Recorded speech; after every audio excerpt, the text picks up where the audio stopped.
Ah, the seventh guest. Now here's a game that many will look back at with fond memories. It was a game developed by the now unfortunately defunct Trilobite in 1992 for both the PC and the Macintosh. It was one of the first games to show us what could be done with the CD format and how you could utilize its big storage capacity. Of course, Philips had to haul this pioneering title in for their CDI system, so we got a version for that pretty fast afterwards. But how does it play? Let's find out. First off, let's talk about the story. Well, it's a big mess. Good luck figuring out what the hell's going on if you play this game without the strategy guide, which also has the original script written in there. A lot of the scenes were eventually cut from the game since they apparently ran out of space even on the CD.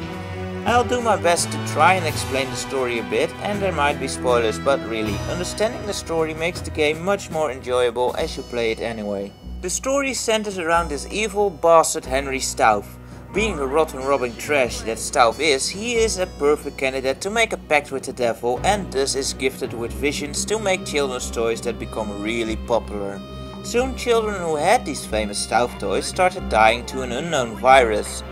The toys seem to steal the souls of the children. Apparently young innocent souls are the best fuel for the fiery pits of hell. In a final vision, Stauff sees a house, one that is to become alive, maybe to become a portal for hell itself? Who knows? Stauff builds the house and then he requires one final innocent soul to achieve his goals. He foresees the coming of a boy named Ted who is dared to go into the house. He invites 6 guests and makes an evil, twisted game out of it, so that they bring the boy, the 7th guest, to him. The 6 guests needed to solve puzzles to slowly clue together the meaning of the evening.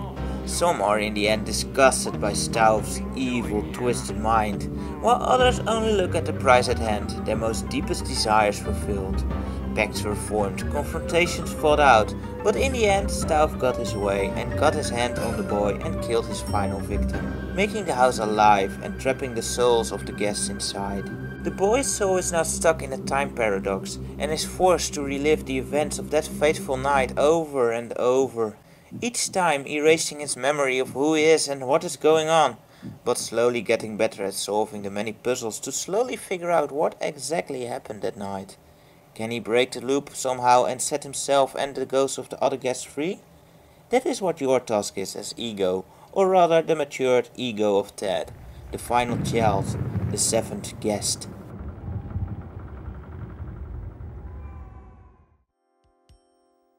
This game is a point-and-click adventure puzzle game, much like later games such as Myst and Burn Cycle.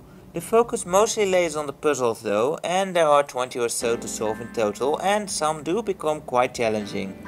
Each room in the mansion has a puzzle to solve. Depending on where your pointer is, you can do different things. Mostly it consists of moving in that direction, seeing a little movie, or initiate a puzzle. The puzzles require a good dose of brain power to solve, and it's often very hard to figure out what to do.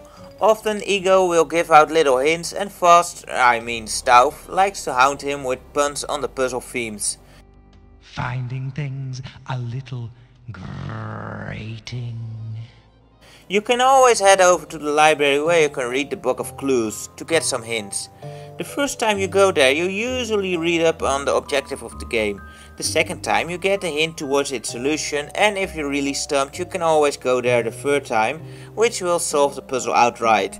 It's great if you're really stuck and makes the game really accessible to anyone, but overusing this might cost you something. Like some self-esteem, you cheating loser. The CDI has to load for everything you do. Since some puzzles take a lot of moves to solve, this gets really annoying. I mean, look at this puzzle for example. The object is to switch all the white and black knights. Notice how long it takes to move the pieces. Now look at how many moves it took to solve.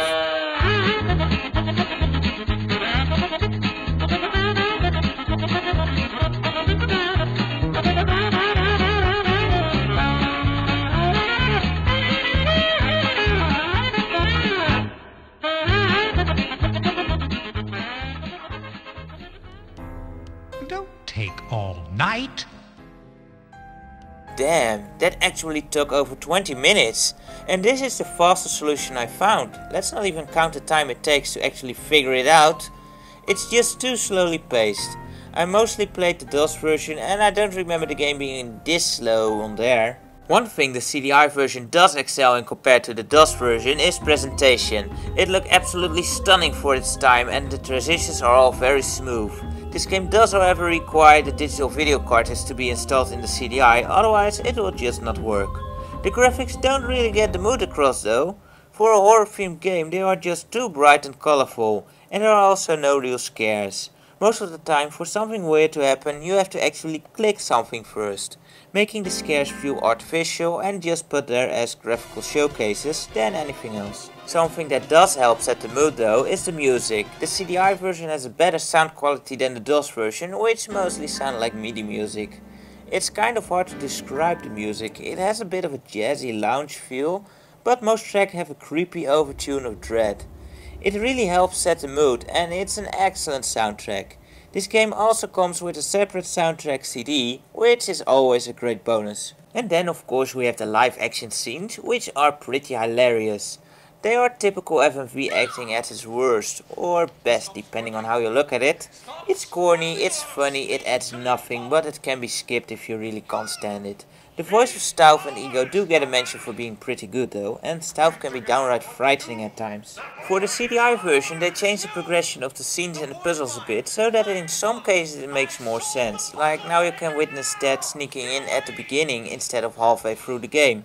However, others are screwed up and make no sense whatsoever, like how you can witness the meeting in the library all the way at the beginning, which is supposed to play out like halfway through the evening. Or how guest rooms open up after you saw them getting killed in another scene. Overall the story is just as hard to follow in this version as in the previous versions. Another big difference is that they cut out a good deal of content. Developers, listen to me. Pretty pictures should never ever go in place of actual content when you're doing a port of an existing game. Some scenes are cut out, and a lot of dialogue from Ego and Stauf during puzzles. Ego doesn't even give an opening word in the game, so basically the game doesn't even establish the main character. He just starts talking during puzzles all of a sudden. And then the worst sin. They actually cut out 2 whole puzzles. What the hell? Why would you do that? To cut space? That's bullshit. I want a full game, not part of it prettied up. The blood carpet puzzle is gone, which I thought was a fun puzzle and not too hard, which was nice since most of the others are. The other one that's gone is that impossible canned puzzle for which you need a major in English. At least that one I don't really miss, but it should still have been in there. Maybe they took that one out so we stupid Dutchies could stand a chance to beat the game without cheating too. Now the game is still really fun to play and I did really enjoy it. However, seeing as stuff was cut out, I just cannot fully recommend the CDI version over other versions. I believe they also made a port for Windows which has all the looks and sounds of the CDI version and has everything the original had intact. So I'd go for that if you'd like to try this game out. The old DOS version is pretty hard to get running on modern systems, but is still solid too. If you have a CDI, it's probably cheapest to get it for the CDI and the improved looks do look nice. Well, that wraps up this episode. I hope you enjoyed it again. Until next time, take care. 48 years of living, an angel in disguise. 48 years of loving, smiling with my eyes. 48 years of memories, neatly tucked away. When daylight dies, I hear them rise and dance upon their grave. What's that sound coming from the dresser on a night as black as pitch? What's that sound coming from the bureau? Do I dare turn on the switch? Bones, them dry bones, all bleached and deathly white. I've got skeletons in my closet, rattling tonight.